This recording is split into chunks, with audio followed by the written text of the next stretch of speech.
काहे पवन बाबा। अरे तू ते कई जनी से प्यार कैले रहलो। हाँ, हमार ते एक ही गो से न प्यार भइल बा।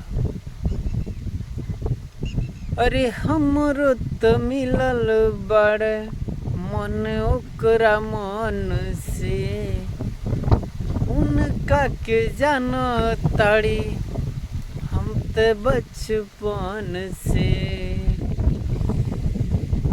अरे हमरो त मिलल बड़े मन ओकरा मन से, उनका के जानो ताड़ी हम त बचपन से।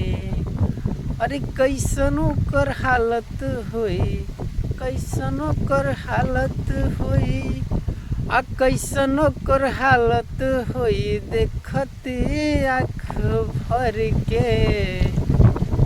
राजा जाय दहनत, राजा जाय दहनत, मर जाई दीवाना नई हर के।